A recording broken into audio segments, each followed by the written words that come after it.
Haleluya, beri tepuk tangan untuk Tuhan Yesus. Mari kita berdoa. Tuhan Yesus, terima kasih. Hamba serahkan setiap unit keluarga di dalam Gereja Mawar Sharon, khususnya dari kebaktian yang kedua di pusat dan semua yang streaming, ke dalam tangan-Mu. Kami percayakan keluarga kami, harta kami yang terbesar, yaitu orang-orang yang kami cinta, ke dalam tangan Tuhan. Dan kalau sebentar, tidak lama lagi, minggu depan, mulai akan masuki ke liburan Lebaran. Kami berdoa untuk mereka yang bepergian, keluarga-keluarga yang pergi berlibur, Tuhan juga lindungi sertai, bawa kembali dalam satu utuh ya Tuhan, kembali kami bisa berjumpa lagi di dalam gereja-Mu. Dengan mereka bahagia membawa cerita bagi kami yang tinggal juga, kami juga khusus berdoa untuk keamanan sehingga tidak terjadi keresahan. Masa umat Tuhan berdoa tidak didengarkan? Tuhan, hamba percaya keadaan pasti akan aman. Setelah tanggal 22 nanti, ya Tuhan, kami percayakan kami yang tinggal juga di dalam pertolongan dan perlindungan Tuhan. Jauhkan pikiran negatif, keresahan yang tidak perlu, toh belum terbukti, kekhawatiran tidak membawa sehasta dalam hidup kami. Kami mau buang semua itu jauh-jauh. Kami tetap mau merencanakan selama kami tinggal di sini dengan keluarga, aktivitas yang kami mau lakukan. Angkat rasa takut, rasa cemas. Kami percaya negara ini di tangan Tuhan. Dan kami percaya umat Tuhan pasti akan dilindungi seperti biji matanya. Terima kasih Tuhan. Berkati juga firman-Mu sehingga hari ini kami bisa belajar sesuatu yang baru. Dalam nama Yesus yang percaya katakan, amin. God bless you. Beri tepuk tangan untuk Tuhan. Haleluya. Shalom. Silakan duduk kembali. Saya nggak tahu apakah saudari Elmi, Ibu Elmi merencanakan lagu ini dari tadi. Tapi memang itu yang saya mau bicarakan. Tentang keluarga di kebaktian ini. Nah, kita tetap masih di dalam seri pengajaran bahagia adalah pilihan. Dan kelanjutannya kali ini adalah dari kitab Kolose. Kalau minggu lalu dari kitab Filipi, munculkan judulnya di depan layar. Tapi sekarang ini khususnya di kebaktian ini saya mau bicara tentang bahagia dari sisi keluarga. Lebih tepatnya bahagia keluarga Kristen. Kita buka sama-sama Kolose pasal 3. Anda bisa dengarkan seri pengajaran ini lengkap dengan memesan CD maupun DVD-nya di bawah di Pustaka Raja Wali. Kalau Anda tidak hadir minggu lalu atau hadir hanya satu kebaktian, tidak semua, Anda perlu dengarkan sisanya. Karena setiap kebaktian itu istimewa. Pewahyuan Allah berguna. Jangan ketinggalan. Toh mendengarkan paling cuma 1 jam sekali. Semua kebaktian-kebaktian yang Anda tidak sempat hadiri, Anda bisa kejar ketinggalan Anda dengan mendengarkan. Pasti jadi satu investasi yang luar biasa dalam hidupmu. Kebaktian pertama tadi saya bicara tentang bahagia komitmen. Nah, kebaktian 2 sekarang bahagia keluarga Kristen. Kebaktian 3 nanti, yaitu pukul 4 sore, saya akan bicara tentang bahagia orang yang berdoa. Kebaktian terakhir, bahagia punya banyak sahabat atau tipe-tipe kawan yang dari Tuhan. Satu dengan yang lain tidak sama dan saya acak sepanjang hari ini. Tidak selalu dimulai kebaktian 1, pasal 1 dan seterusnya. Kebaktian pertama pasal 2, kebaktian ini pasal 3. Kebaktian berikutnya pasal 1, kebaktian berikutnya lagi, terakhir pasal 4. Saya memang acak. Saya yakin Anda membaca seluruh Kolose seperti yang saya minta minggu lalu.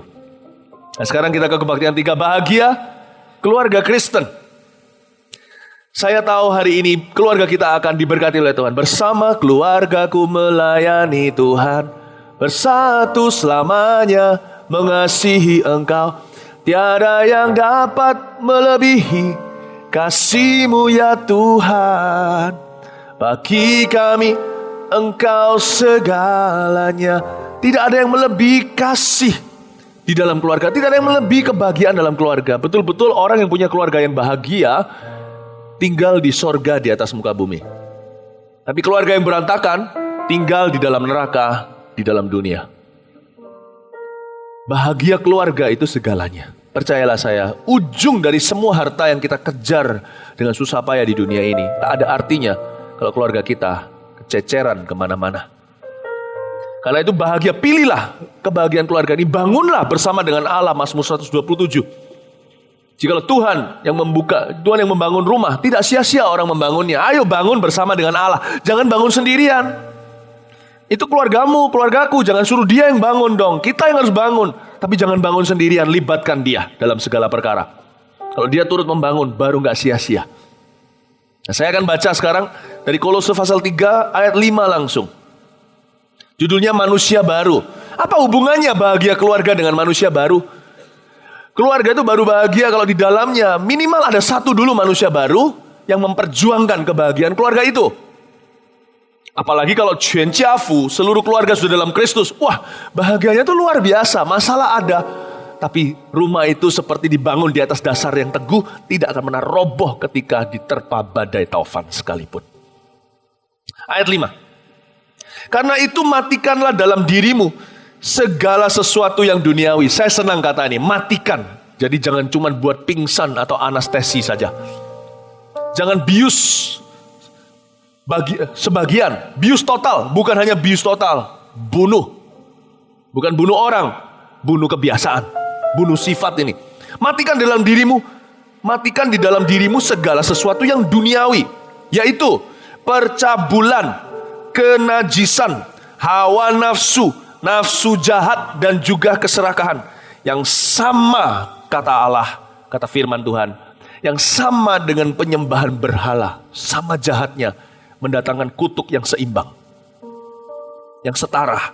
Semuanya itu, lihat itu ayat 6. Kata-kata saya langsung diteguhkan dengan firman ini. Semuanya itu mendatangkan murka Allah atas orang-orang durhaka. Berhenti di sana. Mana bisa bahagia kalau kita mengalami murka? Jangan pernah buka celah ke pintu rumah kita. Jangan buka pintu sama iblis dan setan. Jangan pernah ngundang kuasa kegelapan. Cara mengundang kuasa kegelapan adalah jikalau kita melakukan yang ditulis di sini, percabulan, kenajisan, hawa nafsu, dan segalanya. Yang pertama, untuk kita itu bisa betul-betul mengalami kebahagiaan dalam keluarga. Bahagia keluarga Kristen adalah bayarlah harganya. Apapun harganya, bayarlah harganya untuk mempertahankan keutuhan dan kebahagiaan keluargamu dengan tidak ada dosa seks di dalamnya. Demi kebahagiaan, demi keutuhan keluarga kita, jangan izinkan dosa seks di dalamnya. Kalau muncul orang ketiga, apapun yang terjadi tidak akan pernah sama lagi. Bayar harganya. Saya sering kali mendengarkan suatu frase berbunyi begini, let's win the loss at all costs. Mari kita menangkan jiwa-jiwa apapun harganya. Jangan, saya nggak setuju. Jangan dengan segala harga demi memenangkan jiwa. Anda kan nggak mau merokok untuk menangkan orang perokok. Saya nggak akan menangkan jiwa dengan segala harga. Tidak akan saya lakukan. Kalau ada orang berkata, kamu tunduk sekarang sama patung yang kubuat ini, maka aku akan ke gerejamu. Saya tidak akan lakukan itu. Itu harga yang tidak harus saya bayar. Tetapi untuk dosa seks, jangan sampai terjadi dalam keluarga kita. Anda harus bayar dengan segala harganya. Seperti Yusuf, lari kalau perlu. Difitnah sama istri Potifar nggak apa-apa. Lari, secantik apapun. Ada pengkhotbah yang pernah mengkhotbahkan bahwa istri Potifar itu disebut sebagai tante Potifar. Memang dia menikah dengan orang tua. Dia pejabat orang nomor 2, wakil presiden Mesir saat itu. Dan zaman itu zaman diktator. Apa kata raja? Siapa dekat dengan Firaun punya segalanya. Istri Potifar itu Miss Universe runner up-nya di Mesir. Juara satunya diambil sama Firaun. Istri Potifar itu bukan tante-tante.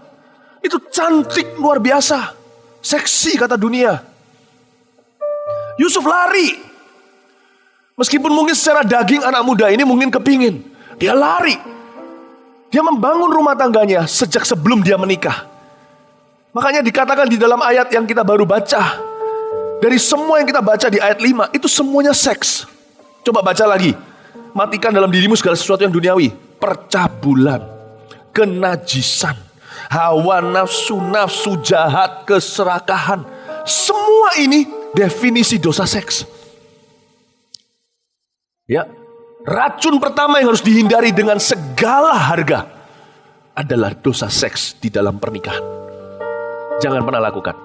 Pilihlah bahagia. Jangan pilih racun. Tak peduli semanis apapun racun itu. Saya jadi ingat pada tahun 85-an ada satu lagu yang populer. Kalau Anda ingat berarti Anda sudah berusia. Madu di tangan kananmu, racun di tangan kirimu. Aku tak tahu mana yang akan kau berikan padaku. Siapa yang ingat? Iya, berarti sudah tua. Ya, saya paling ingat lagu-lagu tua memang ya. Saya mau orang tua yang kejebak di dalam tubuh orang muda. Memang itu lagu tricky sekali kan. Racun di tangan kananku, madu di tangan kiri. Aku gak tahu mana yang kau berikan padaku. Gak usah kita beradu dengan nasib. Jadi orang itu orang berprinsip saja. Aku tahu membedakan mana madu, mana racun dari firman Allah. Dan setiap kali mereka menunjukkan dirinya, madu dan racun, aku selalu ambil madu dan bukan racunnya. Dosa seks semanis apapun, itu racun nomor 1 wahid bagi rumah tangga. Ayat 5 yang kita tadi baca langsung pertama-tama menjelaskan 5 dimensi dosa seks jangan pernah ada. Yang pertama, dimensi pertama, malah justru sejak kita bujangan sudah harus mempersiapkan rumah tangga. Percabulan itu adalah dosa seks sebelum menikah. Kalau sudah nikah namanya perjinahan. Jadi kalau kita mau betul-betul membangun rumah tangga yang happy, harus terlebih dulu holy. Kalau di sini ada anak muda yang belum terlambat, berhenti pacaran dengan gak genah, kata orang Surabaya. Kalau dulu gak benar, mulai hari ini jangan coba lagi melakukan yang sama. Tidak bisa Anda happy kalau Anda tidak holy. Kalau Anda tidak holy, Anda pasti guilty. Kalau Anda guilty, merasa bersalah, ada murka. Tidak mungkin bisa bahagia. Karena itu saya mau memperkenalkan kepadamu hari ini, lewat pengajaran saya di Kolose pasal 3. 2 racun utama rumah tangga dan 3 sempurna. 4 sehat, 5 sempurna, kan Anda tahu. Saya sebut aja khotbah ini, begini aja deh. Kita kasih judul baru untuk yang khusus kebaktian ini. 2 racun, 3 sempurna. Bahagia keluarga Kristen. Ya, 2 racun, 3 sempurna keluarga Kristen. Bahagia keluarga Kristen. Coba katakan kanan kirinya. 2 racun, 3 sempurna, bahagia keluarga Kristen. Oke, keluarga Kristen, hindari racun pertama. Yang wahid, nomor 1, yang mutakhir sekali. Menghancurkan rumah tangga yang dibangun puluhan tahun. Hancur ludes dalam waktu berapa detik. Anak cucu tak akan pernah sama lagi. Namanya seks. Dosa seks, bukan seks. Seks itu berkat. Dosa seks. Percabulan.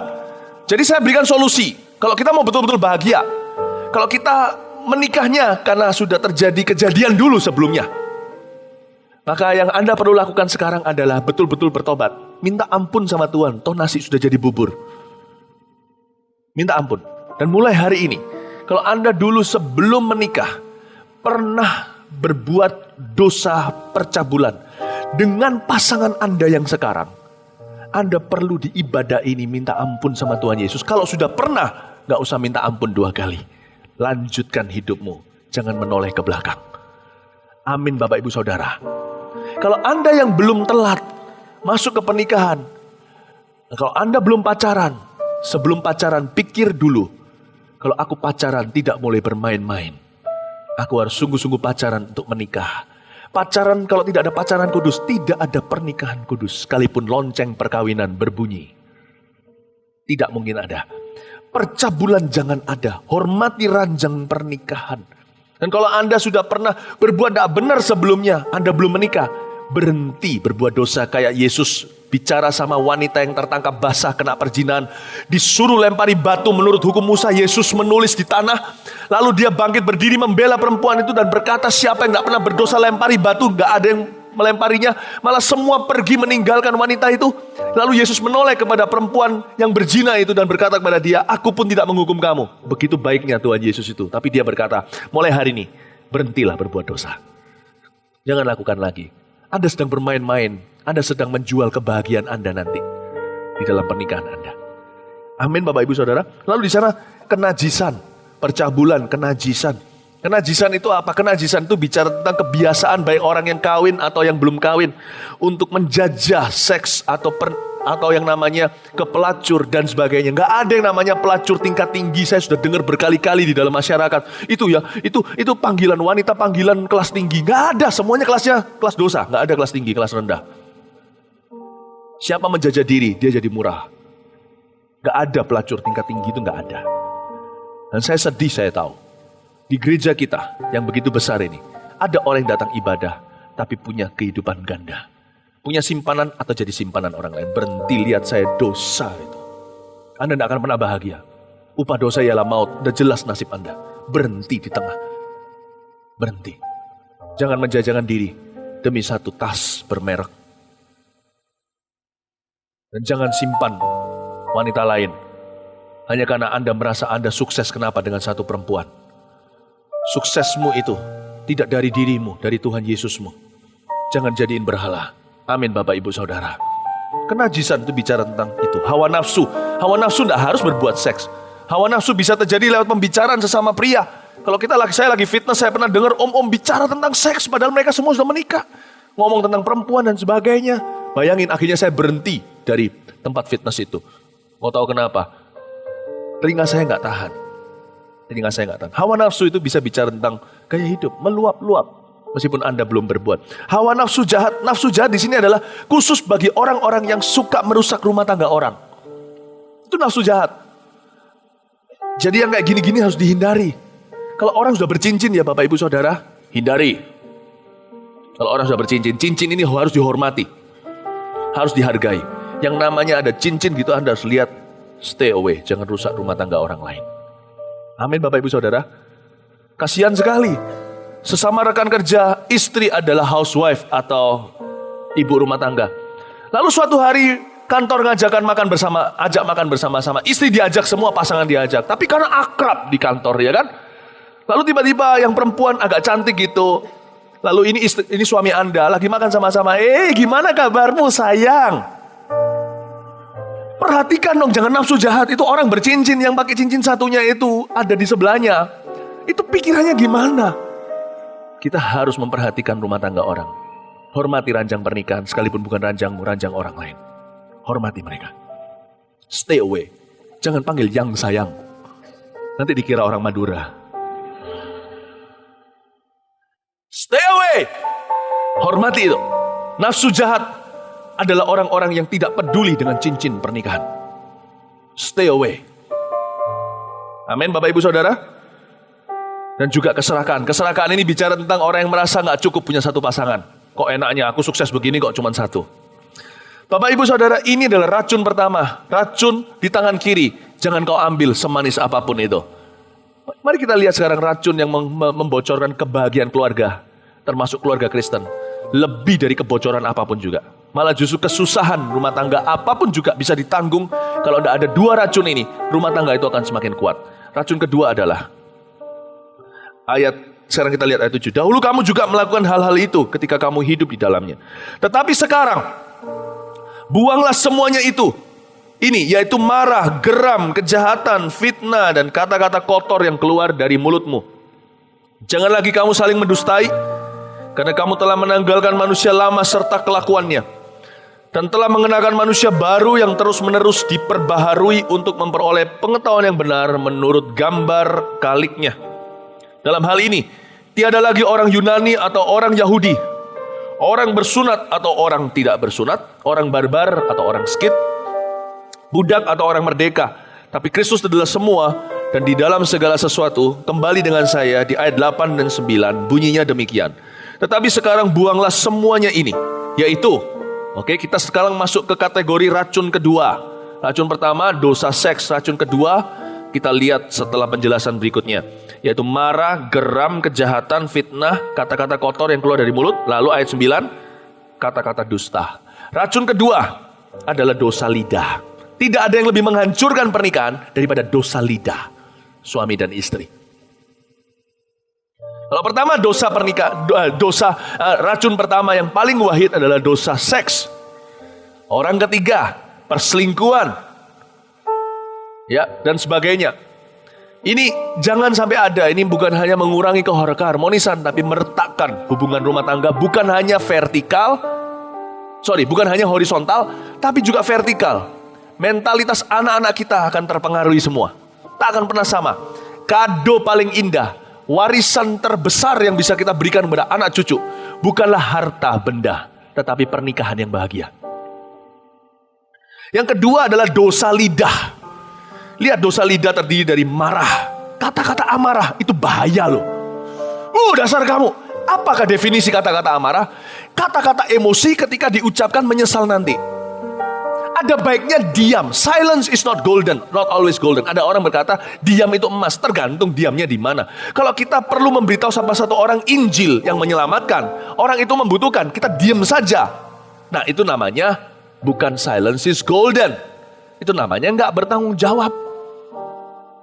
Ada waktunya ketika satu orang yang ada di sekeliling kita, dia berkata, siapa yang bisa sembuhkan saya ya? Tidak apa-apa, mungkin kalau begini aku akan sembuh. Anda tahu jawabannya, Anda simpan saja. Itu namanya bukan emas, tapi tidak bertanggung jawab. Tapi kalau kita lagi marah, nah silence is golden. Ada baiknya kita tidak menghancurkan rumah tangga sendiri dan mengurangi kebahagiaan. Tangan kita ini kalau membangun bersama dengan Tuhan, Mazmur 127, bisa membangun kebahagiaan atau bisa meruntuhkan. Kalau kita nggak bangun dengan Tuhan, kalau kita nggak kong kali kong dengan Tuhan, kita tidak kerjasama dengan Roh Kudus, jangan-jangan tangan kita ini akan meruntuhkan rumah tangga kita sendiri. Tangan kita sendiri yang akan menghapuskan kebahagiaan keluarga kita.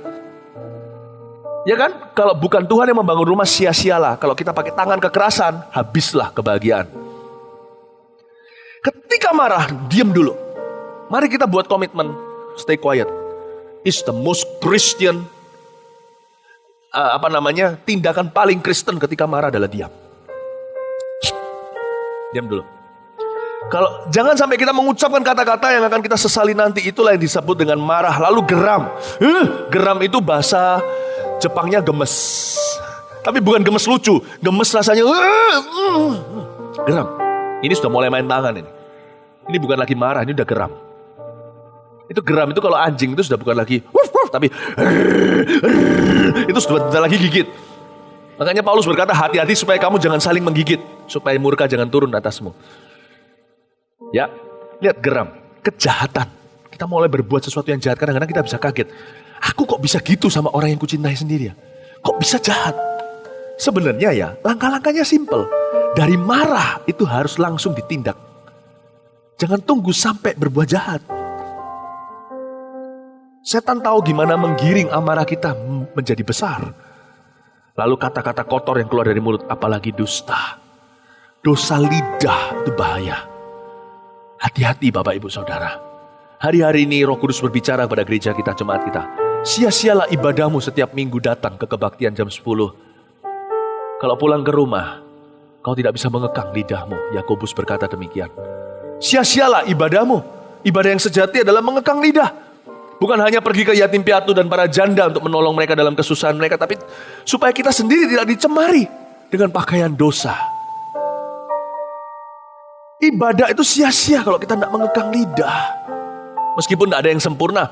Siapa yang tidak pernah berkata salah, orang itu adalah orang yang tidak pernah berbuat salah. Orang itu orang sempurna, nggak ada.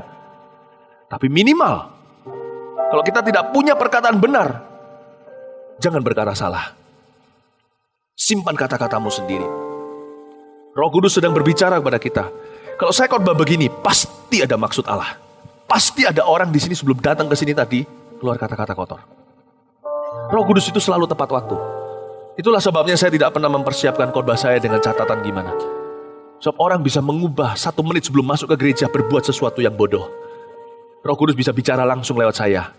Tidak harus permisi lewat catatan saya. Saya tahu di sini kalau saya bicara begini, pasti ada orang-orang yang punya kebiasaan buruk di antara kita. Yaitu mereka yang suka banting meja sama pasangannya. Mereka yang suka keluar kata-kata yang kasar. Kata-kata yang menyudutkan, menjatuhkan, menghancurkan. Mungkin bisa jadi kenapa dari 4 ibadah ini saya bicara di kebaktian 2. Mungkin di kebaktian 2 saya gak menghakimi paling banyak persoalan rumah tangga. Mungkin juga. Jangan menghakimi lah, lihat kanan kiri. Oh ternyata kamu. Jangan begitu. Bisa jadi Anda sendiri, bukan orang lain. Jangan nilai orang lain, nilai sendiri. Tapi bisa jadi di kebaktian ini paling banyak pertengkaran rumah tangga. Anda ke gereja sudah 10 tahun, gak ada kemajuan di area itu. Izinkan saya sekarang terangi area abu-abumu itu. Dan Roh Kudus akan datang mengurapimu untuk menang di area itu. Yang percaya beri tepuk tangan untuk Tuhan. Amin Bapak Ibu Saudara. Dosa seks, segala harga hindari. Dengan segala harga, kalau perlu lari. Kalau perlu lari. Lalu dosa lidah, sesakit apapun membara, tutup kerannya. Tunggu dulu untuk segala sesuatu. Yang pasti kata cerai jangan muncul. Kata-kata kita tuh bisa jahat loh. Gak ada orang yang lebih tahu gimana melukai kita selain pasangan kita. Bener. Yang paling mencintai kita tahu bagaimana paling menyakiti kita. Lewat kata-kata. Dan kalau Anda menyakiti, kalau kita menyakiti pasangan kita, ujungnya kita sakiti diri sendiri. Karena ketika dia sakit, kita pun tidak bahagia. Ketika dia sakit hati. Bapak, Ibu, Saudara, saya mau dorong Anda. Untuk mari kita sama-sama hati-hati di area ini. Karena kita paling tahu bagaimana, apa yang paling menjatuhkan. Contohnya, ketika lagi marah, mungkin keluar kata-kata penyesalan atas pernikahan Anda. Contohnya, tahu gini dulu, aku gak jadi sama kamu, aku jadi sama Jen. Aku juga gak mau kalah, lu tahu gini, kamu begitu jahat, tahu gitu, aku gak jadi sama lu, aku jadi sama Tarzan. Tarzan Jen. Tahu kan ceritanya? Bapak, Ibu, Saudara, kadang-kadang kita lakukan itu, bukan? Kita keluar kata-kata penyesalan. Nyesel aku kawin sama kamu. Dan bagi seorang wanita dibilang gitu, itu ingatnya bisa bertahun-tahun. Wanita itu luar biasa memory cardnya. Pria itu vitamin C-nya tinggi, cuek. Habis ngomong, masa aku pernah ngomong gitu? Hidup pria, yeah baby. Makanya kita ini paling gak stres.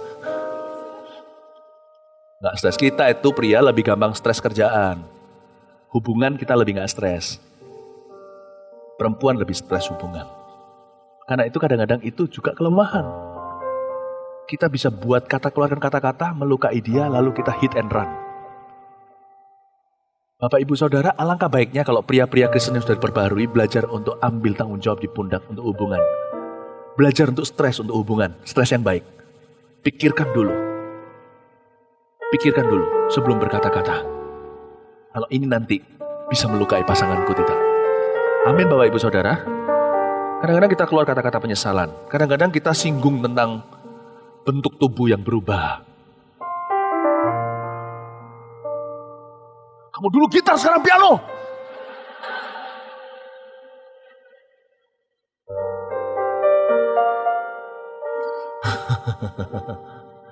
Ya, Bapak Ibu, kadang-kadang kita keluar kata-kata, kita bisa jahat loh. Tapi setelah itu ya saudara, makanya firman Tuhan bilang apa?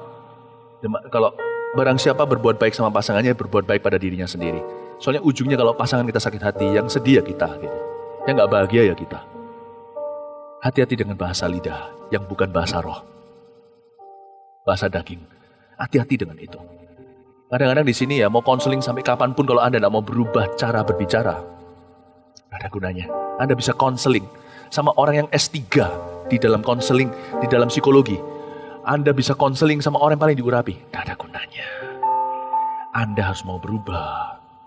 Kalau Anda mau melihat kebahagiaan, Anda mau melihat pernikahan Anda bahagia. Amin Bapak Ibu Saudara. Ya, kita lihat sekarang ayat 12. 2 racun sudah kita tinggalkan, sekarang kita lihat 3 sempurnanya. Karena itu sebagai orang-orang pilihan Allah yang dikuduskan dan dikasihinya, kenakanlah belas kasihan, kemurahan, kerendahan hati, kelemah lembutan, dan kesabaran. Sabarlah kamu seorang terhadap yang lain, dan ampunilah seorang akan yang lain apabila yang seorang menaruh dendam terhadap yang lain. Sama seperti Tuhan telah mengampuni kamu, kamu berbuat jugalah demikian. Ayat 12 dan 13, yang pertama.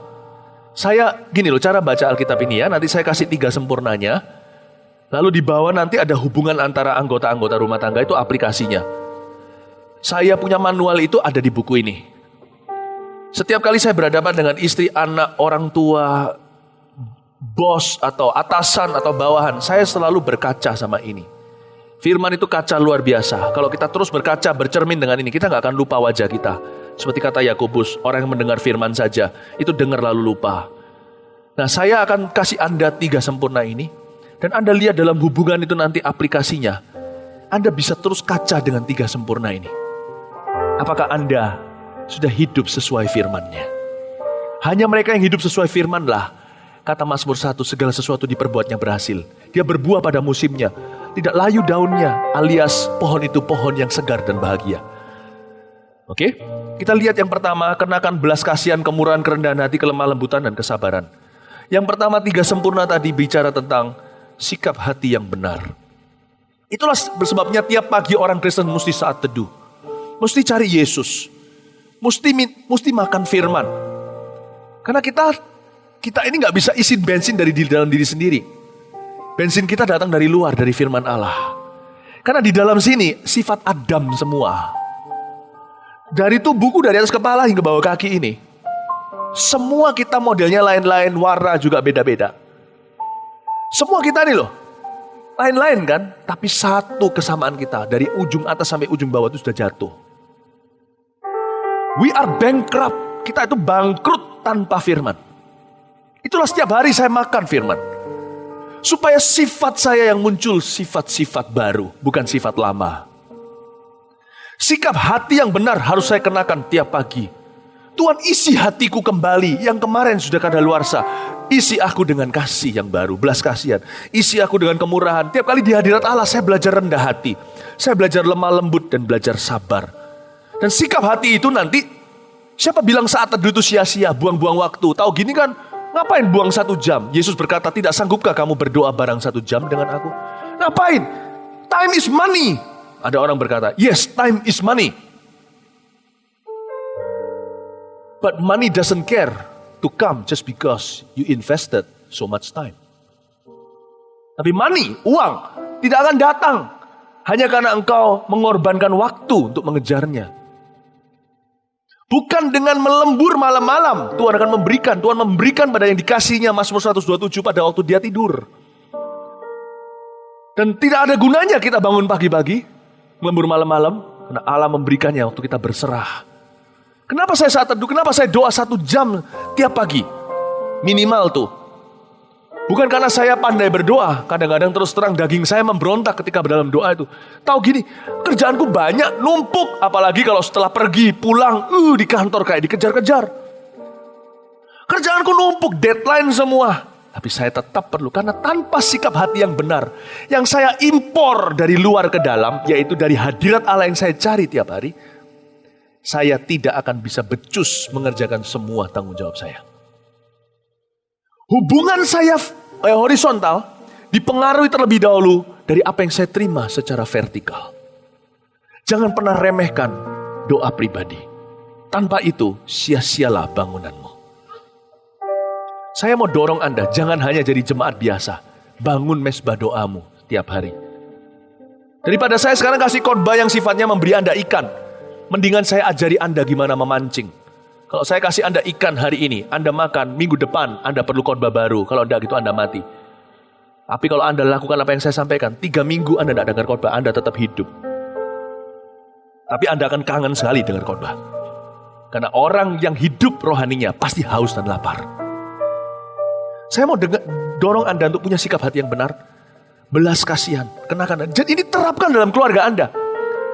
Itulah sebabnya keluarga gak bisa bahagia kalau di dalamnya diisi semua manusia lama. Anda pernah lihat gak keluarga yang kayak gitu? Gak bisa bahagia. Keluarga Kristen harus ada manusia barunya. Untuk ada manusia baru, manusia itu harus diperbaharui tiap hari. Sikap hati yang benar itu mutlak.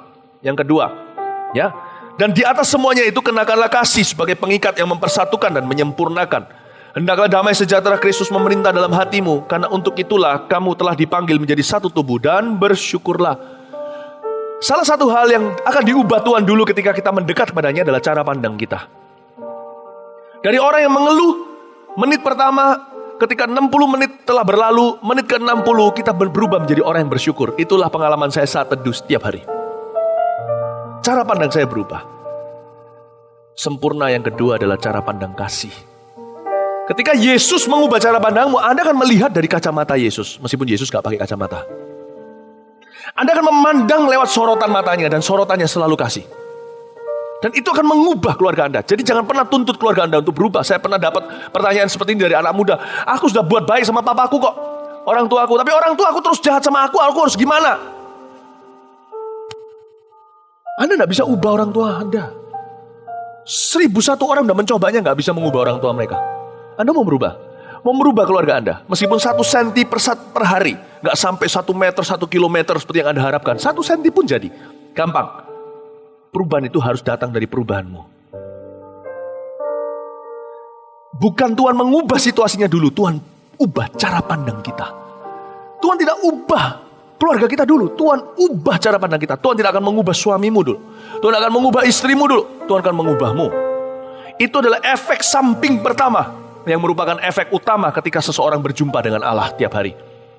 Yaitu orang itu yang diubah terlebih dahulu. Amin Bapak Ibu. Cara pandang kasih. Yang ketiga, ya 3 sempurnanya. Ini 3 hal ini penting untuk membangun keluarga untuk membangun kebahagiaan keluarga Kristen. Kita harus punya sikap hati yang benar. Tanpa itu buyar. Kita harus punya cara pandang kasih terhadap pasangan dan keluarga, anak, cucu, menantu, ya, dan juga orang tua, mertua. Yang ketiga, hendaklah perkataan Kristus diam dengan segala kekayaannya di antara kamu. Wah, ini mirip dengan racun kedua tadi ya. Perkataan yang meruntuhkan, tapi ini perkataan yang membangun. Luar biasa nggak? Nggak ada gunanya lah ya cara pandang melulu. Nggak ada gunanya lah sikap hati yang benar. Komunikasi manusia itu lewat kata-kata. Benar, komunikasi manusia itu lewat kata-kata. Hendaklah perkataan Kristus dan diam dengan segala kekayaannya di antara kamu, sehingga kamu dengan segala hikmat mengajar dan menegur seorang kan yang lain, dan sambil menyanyikan mazmur dan puji-pujian dan nyanyian rohani, kamu mengucap syukur kepada Allah dalam hatimu. Dan segala sesuatu yang kamu lakukan dengan perkataan atau perbuatan, lakukanlah semuanya itu dalam nama Tuhan Yesus, sambil mengucap syukur oleh Dia kepada Allah Bapa kita. Yang ketiga, biar sikap hati benar biar cara pandangnya sudah kasih, gak ada gunanya kalau perkataan yang keluar semuanya adalah perkataan negatif. Sebab, dan juga gak mungkin sih, kenapa air tawar pasti keluar dari sumber tawar? Mana ada air asin keluar dari sumber tawar, air tawar keluar dari sumber asin? Gak mungkin. Apa yang ada di mulut pasti keluar dari hati. Tapi kalau memang betul ada di hatimu, katakan di mulutmu. Harus disengaja. Perkataan yang ketiga adalah perkataan yang membangun. Ini 3 ingredient yang Tuhan ajarkan waktu saya baca ayat-ayat Alkitab ini. Tuhan bilang harus ada di dalam keluarga Kristen di zaman ini. Sikap hati yang benar, cara pandang kasih, dan perkataan yang membangun. Perkataan yang tidak membangun contohnya gimana? Munculin sebentar di sini Amsal 12 ayat 16. Amsal 12 ayat 16, munculin aja, nggak usah dibuka ya. Dor. Oke. Keluarin Amsal 12:16 yang saya minta tadi. Bodohlah yang menyatakan sakit hatinya seketika itu juga. Itu yang disebut dengan marah dan geram tadi, geram dan marah. Tapi bijak yang mengabaikan cemooh. Perhatikan. Perkataan yang membangun.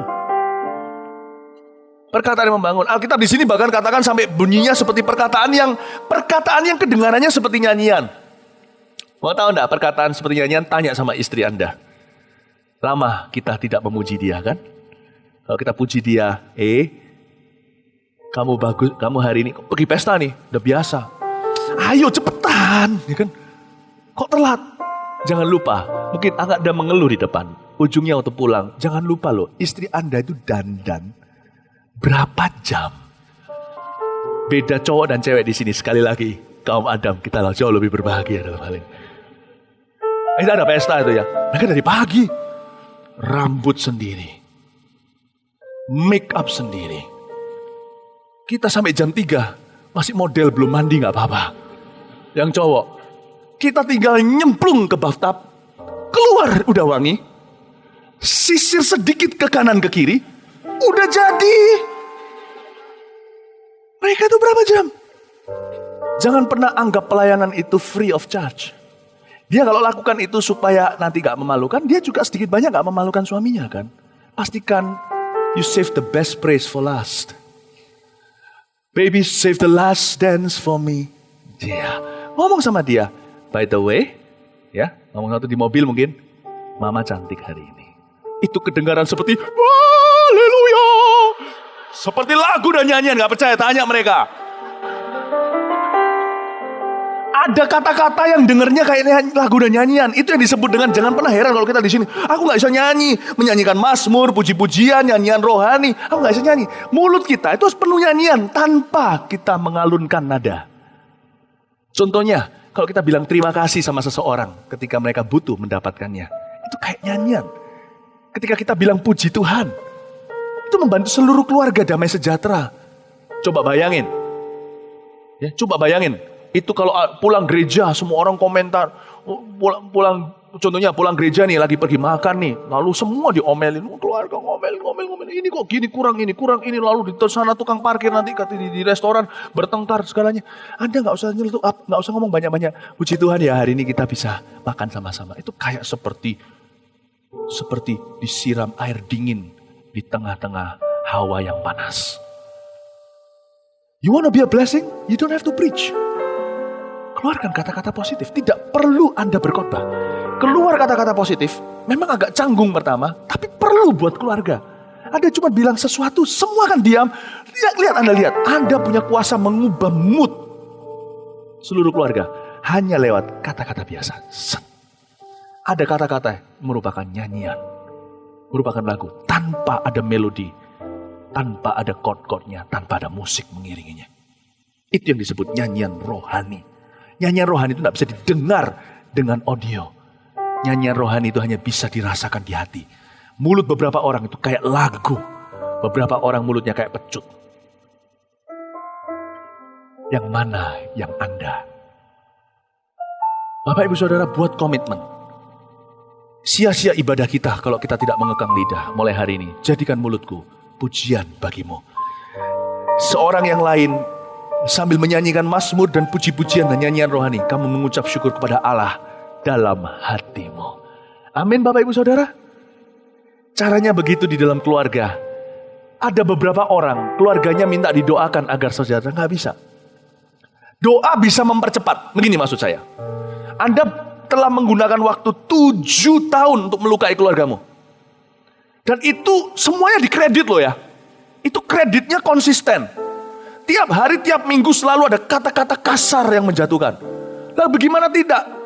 Gak fair dong. 7 tahun tiba-tiba datang ke gereja, minta Pak Yusuf selesaikan dalam 7 menit. Doakan saya, langsung selesai, langsung bahagia. Gak bisa. Tapi doa bisa mengubah sesuatu. Kalau hati orang itu mau, Allah tidak pernah memaksakan kehendaknya. Allah mengetuk pintu. Siapa membuka pintu, Tuhan akan duduk makan dengan dia. Dan pertama yang Tuhan atur, bukan apa yang masuk ke mulutnya, yaitu makanan itu di meja makan itu. Waktu dikatakan Tuhan makan dengan kita di kitab Wahyu, itu maksudnya yang pertama Tuhan atur adalah mulut orang itu. Bukan apa yang masuk ke dalam mulutnya yang menajiskan, apa yang keluar yang menajiskan. Mulutnya yang dipegang dulu. Tidak heran ketika Tuhan mau mengubah dunia, Tuhan kirim Roh Kudusnya, gereja perdana lahir. Apa dulu? Apa api Tuhan bentuknya apa? Lidah. Mana dulu yang dijamah? Lidah. Berubah. Luar biasa. Bukan hanya kata-kata positif, tapi kata-kata iman pun muncul. Kata-kata syukur pun bermunculan. Dari seorang Petrus yang berkata, yang mengutuk berapa minggu sebelumnya, baru berapa hari yang lalu, kutuk-kutuk Tuhan di baitnya atau di pelatarannya imam besar. Baru berapa saat yang lalu Tuhan tegur dia sebagai iblis karena dia berkata, janganlah Tuhan naik ke atas kayu salib. Berubah jadi seseorang yang berkata-kata tentang Tuhan. Keluarga kita hancurkan 7 tahun dengan konsisten kredit. Hari per hari. Lu bodoh. Lu goblok. Udahlah, berhenti sampai sana ya. Lebih dari itu saya gak boleh bicara. Itu udah gak baik dah. Dari selama 7 tahun kita konsisten. Mana bisa 7 menit selesai dengan tumpang tangan. Dengar kata-kata Tuhan pada Elia. Dari jalan kamu meninggalkan aku, pergi. Lewat jalan itu kembali. Dari mulut kau ceraikan keluargamu. Dari mulut kau persatukan mereka. Dari mulut kau ambil rampas kebahagiaanmu sendiri. Dengan mulut kembalikan kebahagiaan itu. Mungkin pertama kali waktu kita kembali, kata yang paling tepat adalah sorry. Tapi doa akan membuat gini loh. Anda merusaknya 7 tahun. Nah inilah bedanya kata-kata kita peromah. Di mana dosa bertambah-tambah, kasih karunia melimpah-limpah, bukan berarti kita boleh terus lukai keluarga kita, bukan. Tapi ketika kita mau berbalik, Tuhan akan backup kita. Sehingga yang namanya kasih karunia akan menang atas penghakiman. Itu di sini.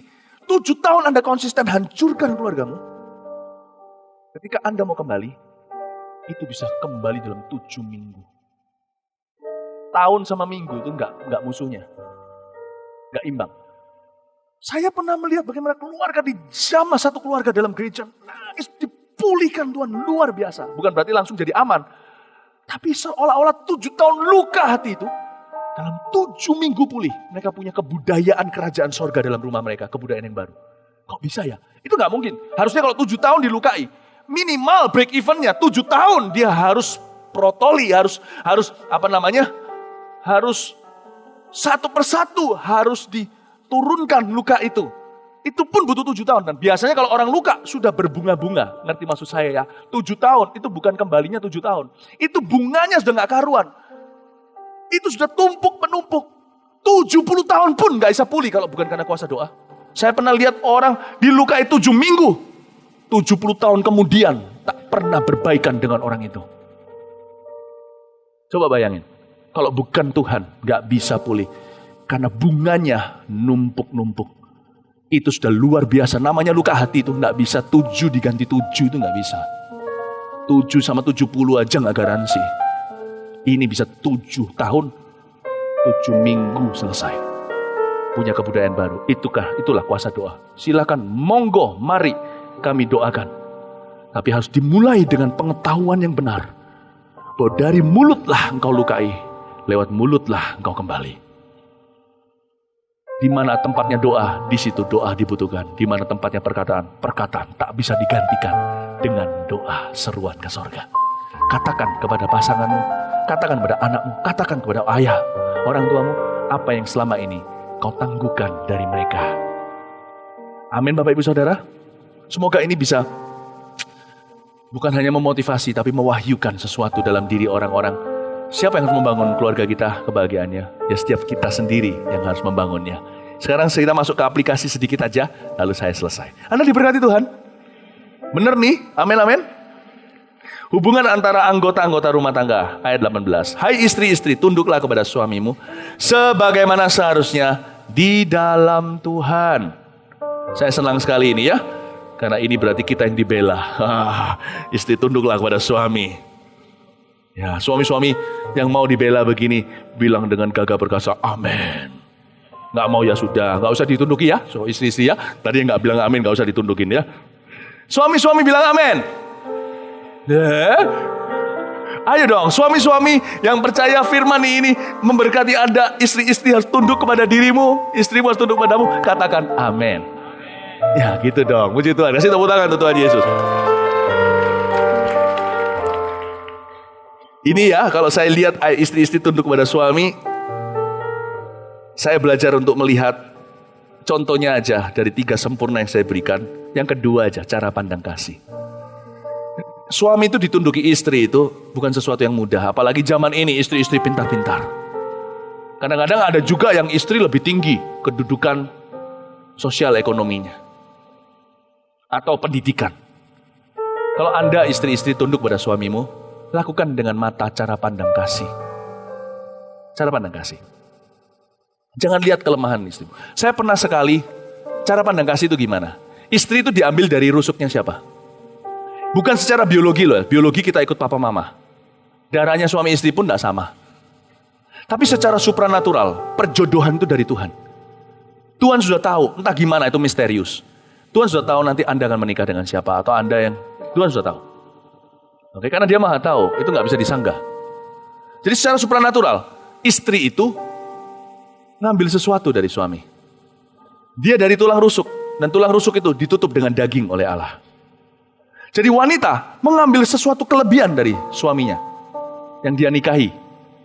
Jadi jangan pernah kita mengeluh, yang wanita jangan pernah Anda mengeluh, kenapa suamiku kurang ini dan itu.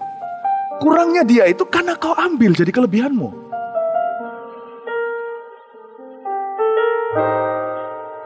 Jangan hakimi dia, mengeluh, compare, bandingkan dengan suami orang lain. Anda justru harus dukung dia sepadan. Dan gimana caranya? Tanpa emosi. Anda bantu dia untuk mengatasi kelemahannya.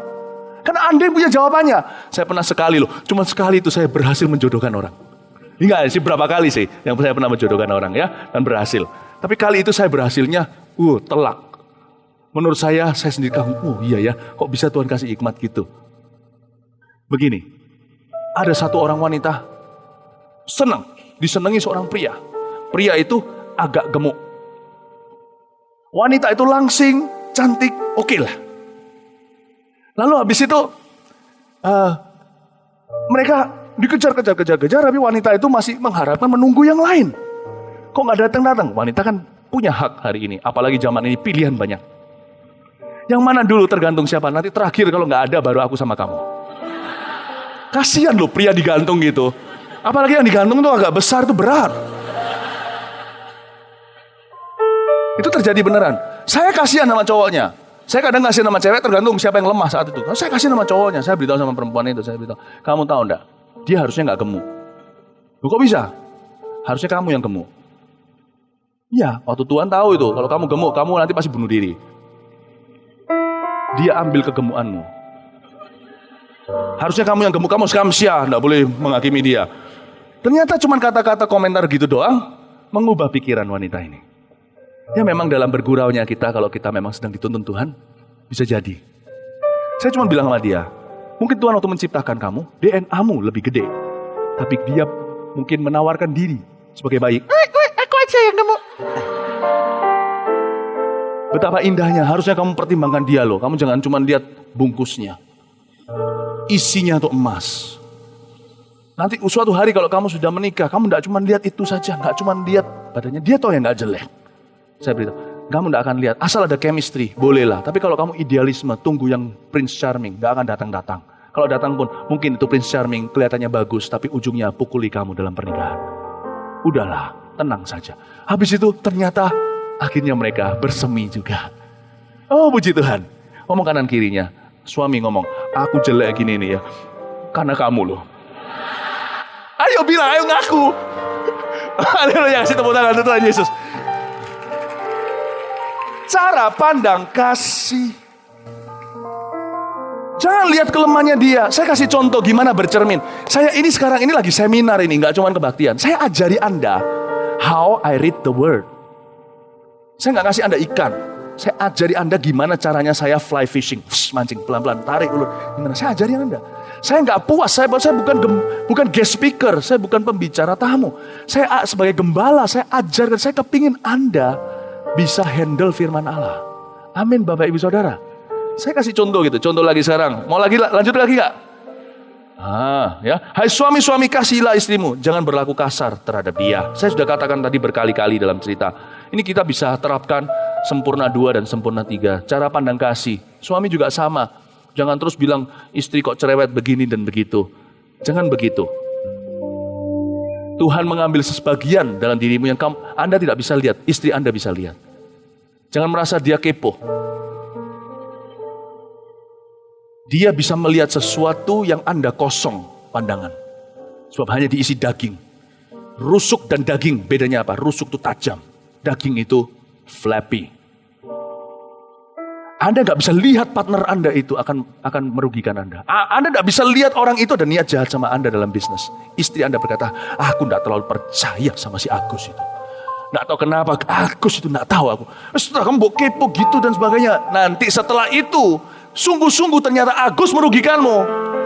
Itu pun banyak suami yang tidak berbesar hati berkata, kamu ternyata benar. Sebab kita pria selalu ingin yang benar. Sampai ada yang muntah, bayang. Betapa traumanya sampai ada yang mungkok muntah. Itu luar biasa loh. Ini firman ini memang kena ke sasarannya. Iya betul. Begitulah perasaan sesungguhnya setiap wanita yang tidak pernah dikamsyai.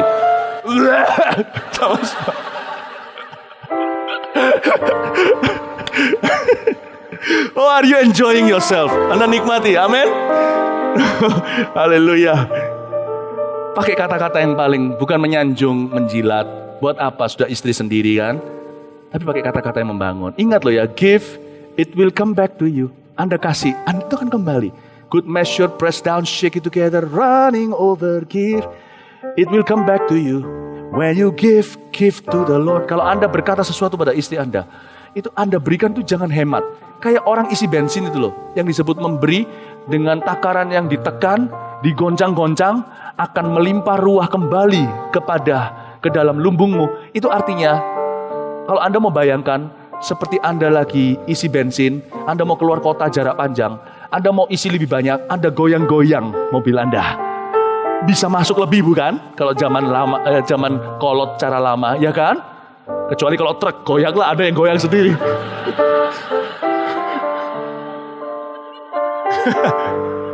Kalau Anda mau isi bensin istrimu dengan pujianmu, jangan hemat ya. Digoncang-goncang, digoyang-goyang, dia sudah merah gitu, terusin. Dia merah sampai meledak. Come back to you.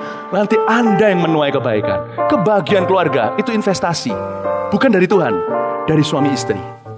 Tuhan sudah kasih semuanya for free kok. Kenapa Anda tidak beri for free juga? Jangan salahkan Tuhan, kenapa keluargaku berantakan? Evaluasi. Anda terlalu hemat dengan pujian. Anda terlalu hemat dengan terima kasih. Anda terlalu hemat dengan semuanya itu. Jangan salahkan Tuhan. Tuhan sudah kasih cek kosong. Tuhan sudah kasih kredit card itu platinum. Tanpa batas, tanpa plafon. Anda dan saya yang hemat memakainya. Jangan hemat. Anda mau menuai buah apel? Tanam biji apel. Jangan tanam biji setan. Amin Bapak Ibu. 快不快乐你自己安排. Bahagia gak bahagia? Bahasa Ibrani-nya aturan dewe. Aturlah sendiri. Oh haleluya. Cepat aja ya. Nih saya rasanya seperti 今天不要回家 gitu rasanya. Pengen terus. Saya senang dengan firman Tuhan gini. Ada senang dengan firman Tuhan? Amin. Hai anak-anak, taatilah orang tuamu dalam segala hal. Karena itulah yang indah di dalam Tuhan. Alkitab ajarkan kita untuk kita itu menghormati mereka. Gak tentu mengasihi.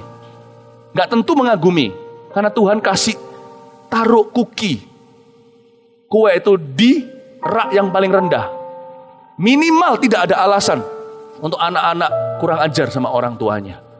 Kalau orang tuanya seorang pedofilia, orang tuanya gak benar, gak genah, orang tuanya itu seorang yang jahat, minimal tetap orang tua. Minimal Anda bisa terapkan sempurna nomor 1 sikap hati yang benar. Sekalipun dia bukan contoh, bukan teladan. Meninggalkan Anda waktu masih kecil, pukuli mama kalau itu papa. Meskipun gimana juga Alkitab katakan tetap hormati. Hormati itu gak peduli feeling perasaannya. Gak peduli kagum teladannya. Hormati itu bicara tentang sikap hati kita. Peduli amat orang gimana. Saya sikap hatinya harus benar dulu dan selalu. Hai anak-anak, taati orang tua, jangan kurang ajar dengan orang tua. Hai bapak-bapak, jangan sakiti hati anakmu. Supaya jangan tawar hatinya. Terapkan 1 dan 3 contohnya. Orang tua harus punya sikap hati yang benar sama anaknya. Lemah lembut, belas kasihan. Pikir dulu sebelum kita berbicara. Yang ketiga, sempurna. Yang ketiga, perkataan yang membangun. Saya itu paling concern ya sama anak saya. Saya bukan orang tua yang sempurna. Saya paling concern sama anak saya. Jangan sampai kata-kata saya itu akan mengutuki dia. Itu saya pegang jadi papa. Sama jadi mama juga bagi istri saya. Jangan sampai apapun terjadi, keluar kata-kata kami yang mengutuki mereka. Saya sangat hati-hati soal kata-kata. Karena anak-anak kecil itu bertumbuh lewat kata-kata papa mama. Mereka tidak bisa menemukan jati dirinya. Karena itu ayat ini berbicara ke saya. Jangan sakiti hati anakmu. 1 jalan untuk sakiti mereka adalah lewat kata-kata. Selain pukulan. Pukulan itu nomor 2. Kata-kata itu lebih menyakitkan. Benar. Saya ingat baik-baik Bapak Ibu Saudara. Jangan sampai keluar kata-kata yang membodohkan. Kata-kata yang menghancurkan. Ingat terus berdoa, Tuhan jagai pintu hatiku. Kalau saya peduli sama anak saya harus hati-hati. Loh, saya kalau sama anak saya juga ada banyak gesekan. Namanya tinggal sama-sama. Tapi anak saya enggak, setahu saya hari ini tidak ada satupun anak saya yang sakit hati dengan papa mamanya. Enggak ada. Karena di dalam banyak kasih ada banyak sekali pengampunan. Banyak kasih ada banyak sekali kesalahan yang ditutupi. Keluar banyak kata-kata. Satu-satunya kata yang selalu saya ulang-ulang. Jaga-jaga jangan sampai kalau ada kata-kata saya yang menjatuhkan. Biar kata-kata saya ini jadi anestesi membuat mereka melupakan kata-kata itu. Saya gak akan sengaja, tapi saya gak berani bermain dengan nasib. Namanya kita hidup serumah, pasti keluar kata-kata yang gak enak kadang kali. Saya selalu dari waktu ke waktu tak jemu-jemu. Sedia payung sebelum hujan. Saya gak hanya buka payung kalau ada tetes hujan, saya sediain seluruh lapangan itu dengan payung. Payung itu adalah I love you. Saya peluk anak saya, ekspresikan, saya beritahu I love you itu selalu didengungkan dalam keluarga saya. Anak saya selalu. Sehingga apapun terjadi, kadang-kadang kalau papa salah, anak saya masih ingat. Masih ada beberapa kelebihan dari I love you dari masa lalu. Anak saya masih tidak lupa papa mamanya sebenarnya cinta sama mereka. Hai bapak-bapak, jangan sakiti hati anakmu, khususnya papa-papa. Saya tidak mau jadi papa yang kaku. Setiap hari saya akan cium anak saya dan beritahu I love you. Saya tidak mau ikuti papa-papa tradisi Asia. Saya juga bukan ikuti tradisi bule. Saya tidak ikuti. Saya ikuti tradisi kerajaan Allah. Firman Tuhan berkata, bapak-bapak, sirami anakmu dengan cinta. Dengan sengaja. Jangan yang penting sudah tahu hatinya. Saya tidak mau begitu. Ayat 22. Hai hamba-hamba, taatilah Tuhanmu yang di dunia ini dalam segala hal. Jangan hanya di hadapan mereka saja untuk menyenangkan mereka, melainkan dengan tulus hati, karena takut akan Tuhan. Apapun juga yang kamu perbuat, perbuatlah dengan segenap hatimu seperti untuk Tuhan, bukan untuk manusia. Kamu tahu bahwa dari Tuhanlah kamu akan menerima bagian yang ditentukan bagimu sebagai upah. Kristus adalah Tuhan, dan kamu adalah hambanya. Barang siapa berbuat kesalahan, ia akan menanggung kesalahannya itu. Karena Tuhan tidak memandang orang. Hai Tuhan, berlakulah adil dan jujur terhadap hambamu. Ingatlah kamu juga mempunyai Tuhan di sorga. Ternyata pekerjaan memainkan peran kebahagiaan di dalam rumah. Banyak papa mama yang stres di kerja, nggak bisa dapat solusinya, pulang muring-muring, nggak keruan. Karena itu Alkitab ini luar biasa. Kita bahas bahagia keluarga Kristen, ternyata dibahas juga sampai pekerjaan papa mama. Entah dia bos atau dia pegawai. Karena itu Bapak Ibu Saudara, kalau keluarga Anda mau bahagia, Anda juga harus bisa menempatkan diri di masyarakat. Saya pernah lihat seorang ayah yang tiba-tiba bertengkar dengan satu orang di jalanan, tukang parkir contohnya. Saya pernah lihat dengan mata kepala sendiri, dengan anaknya di dalam mobilnya itu ketakutan semuanya.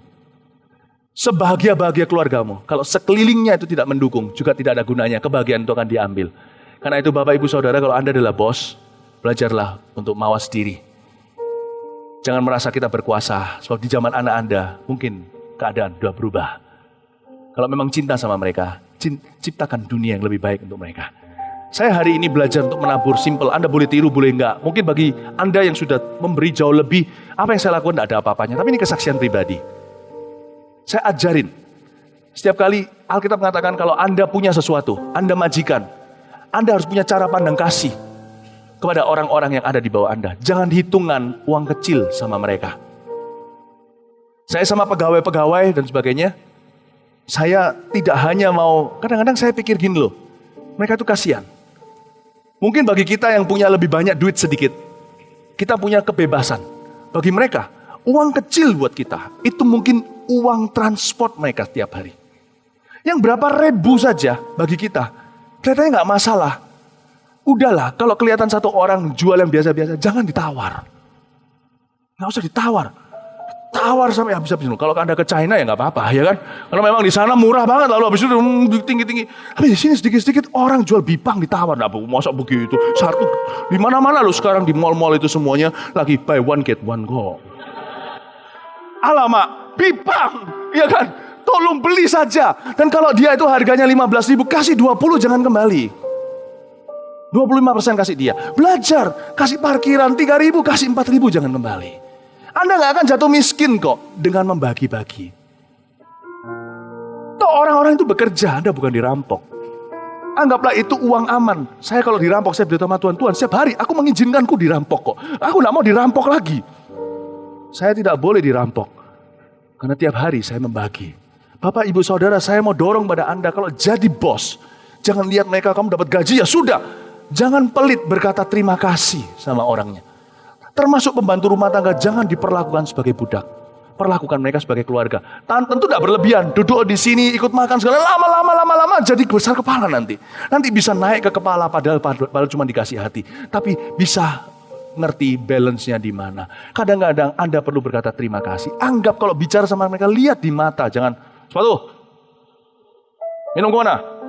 Mereka juga orang, mereka mama seseorang. Kalau Anda ada di atas, ingatlah di atas Anda masih ada Tuhan. Bagaimana Anda memperlakukan ke bawah, itulah kekristenan. Kalau ke atas, semua orang bisa, semua menjilat.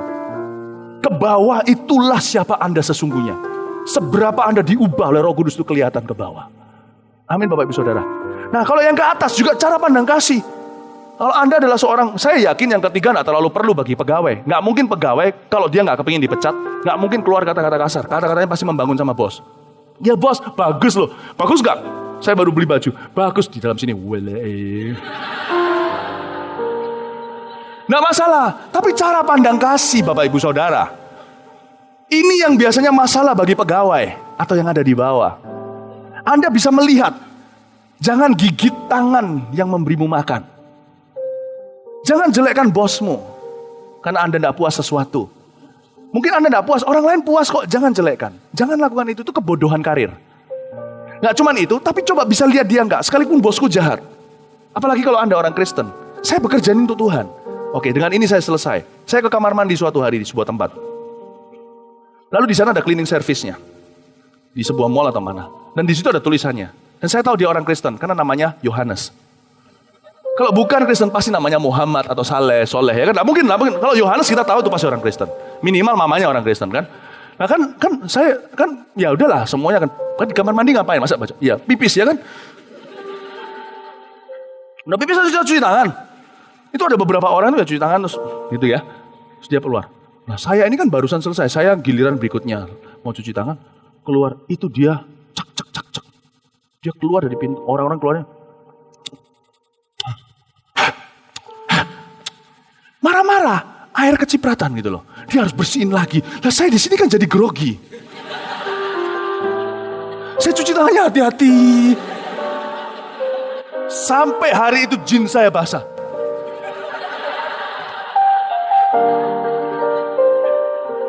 Saya nggak mau dimarahin dia. Padahal si Yohanes, saya mestinya korbanin dia, tapi mungkin dia belum lihat Global TV. Dia nggak tahu saya, ya sudah, nggak cari masalah saya. Orang lagi marah, jangan langsung ditegur di tempat, ya kan? Dalam hati saya ngomong gini, Yohanes, kalau mereka nggak ngotori WC-mu, kamu nggak punya kerjaan hari ini. Bersyukurlah, terima kasih, kurang kotor Pak, kotori semua Pak, tolong Pak. Pipis jangan di sini juga Pak, sumpah Pak sini. Dapatkah Anda melihat pekerjaan Anda itu dari Tuhan? Nggak percaya? Jangan lihat kekurangan pekerjaan Anda. Lihat di luar sana ada banyak orang yang nggak punya kerjaan. Mereka kan bersedia tukar tempat dengan Anda sekalipun cleaning service. Anda percaya kerjaan itu dari Tuhan? Tanya mereka yang nganggur di luar sana. Dan kalau kerjaan itu dari Tuhan, kalau Anda tidak diperlakukan dengan adil, Anda boleh nggak cari kerjaan lain? Kerjaan bukanlah pernikahan. Boleh. Tapi pastikan keluar masukmu diberkati, kata firman Tuhan di Perjanjian Lama. Yesus tidak datang meniadakan hukum Taurat, tapi menggenapinya. Ikuti cara Yesus. Pastikan kalau Anda di posisi tertentu perlu pengganti, Anda ngomong dulu. Dan pastikan Anda juga melatih orang berikutnya yang menggantikan Anda. Beri waktunya, jangan tiba-tiba langsung pindah. Meskipun nanti mungkin Anda melakukan itu rasanya elemen of surprise-nya kurang. Kan enakan kalau keluar gitu kan enak kan ya. Anda kalau nanti nggak diapain kah apalah di sana. Tapi lebih baik adil dan menderita daripada kita memperlakukan tidak adil orang lain. Anda lakukan itu, persiapkan dulu sehingga mungkin kalau mereka sudah nunggu-nunggu, kalau Anda diberati kan pasti mereka aboti gitu ya. Janganlah. Tapi kalau mereka berkata, nah ini yang sudah kutunggu-tunggu dari dulu, kenapa kamu tidak minta keluar ya kan?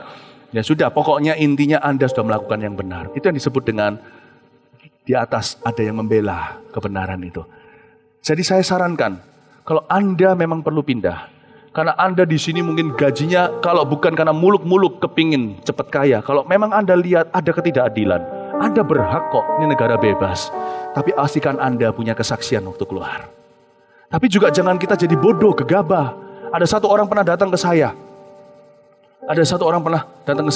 Ini lucu sekali ya, nggak tahu lucu nggak, tapi bagi dia sih nggak lucu. Dia datang ke saya, tiba-tiba saya ditodong setelah selesai ibadah dan berkata, Pastor Philip, saya sudah quit dari kerjaan saya. Saya dipanggil jadi full timer. Jadi sekarang saya tidak punya pilihan harus terima kamu jadi full time gitu. Saya sudah berhenti dari kerjaan saya. Saya bilang, saudaraku, kita tidak lagi cari full timer baru. Suatu kebodohan, Anda keluar dari kerjaan dulu karena diiming-imingi kerjaan yang lain. Jangan lepaskan, cari kerja itu susah. Sampai Anda dapat kepastian. Tapi jangan sampai dapat kepastian, di sini Anda simpan semua rahasia di bawah selimut. Bos Anda tiba-tiba kehilangan Anda, kalau Anda dibutuhkan gimana? Anda siapkan gak apa-apa, gak usah beritahu. Tetapi kalau memang mereka perlu tahu, mereka mempersiapkan dulu, itu hak-hak Anda mau ambil silahkan. Beritahu dulu, bosmu juga punya hak loh. Jangan lupa, di atas bosmu itu ada Tuhan. Beritahu dia, aku mau keluar bulan sekian, dipersiapkan dulu.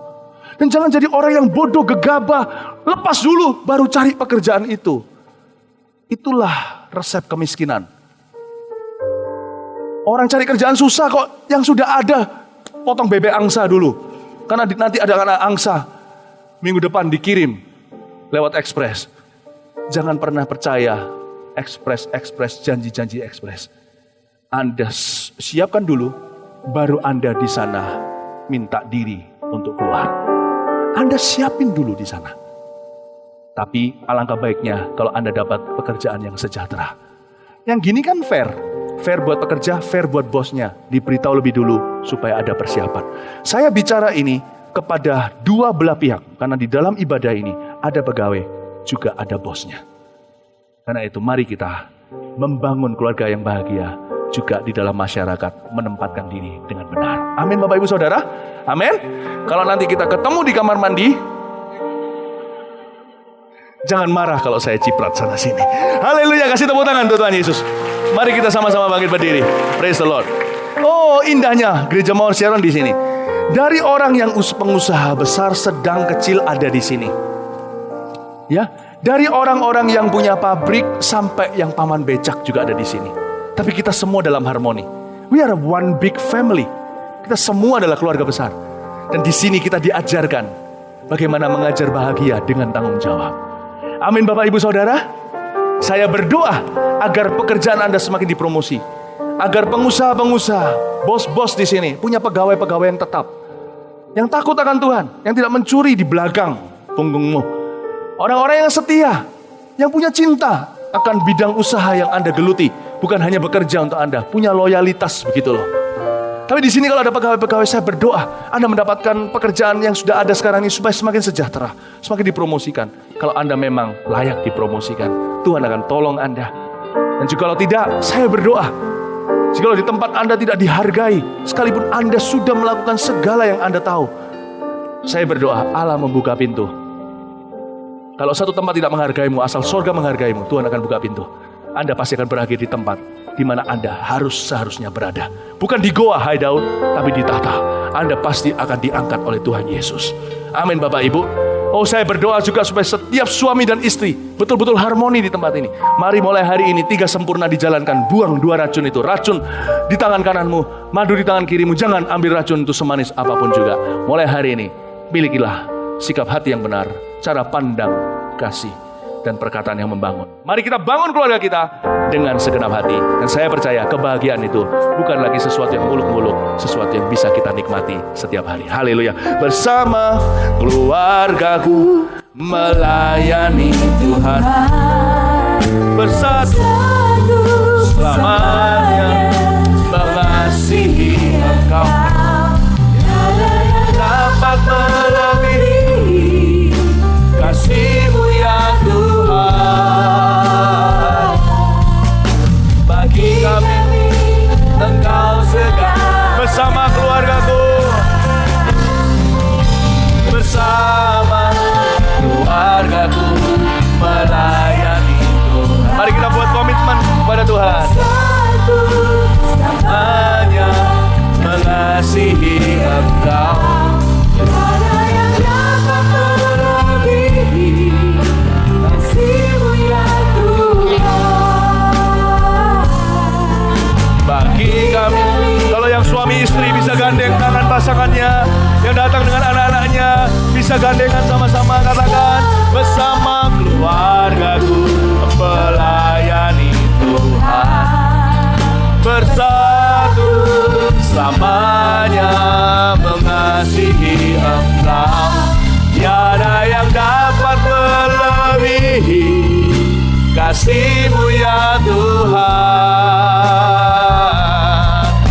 Bagi kami Engkau segala.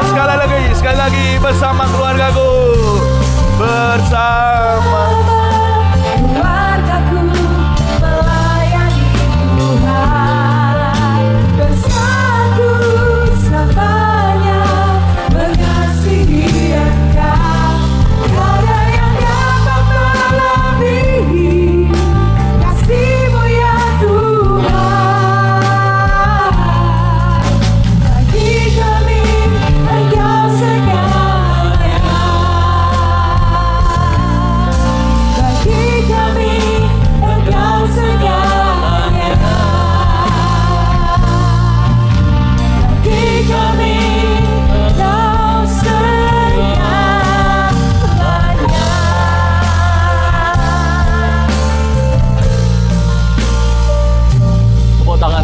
Tuhan Yesus Kristus.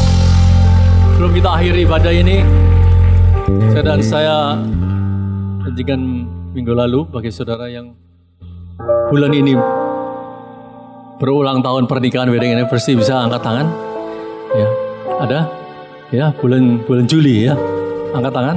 Ya. Mari bergandeng tangan, mungkin ada suami istri, kita saling kita dukung dalam doa sebelah-sebelahnya.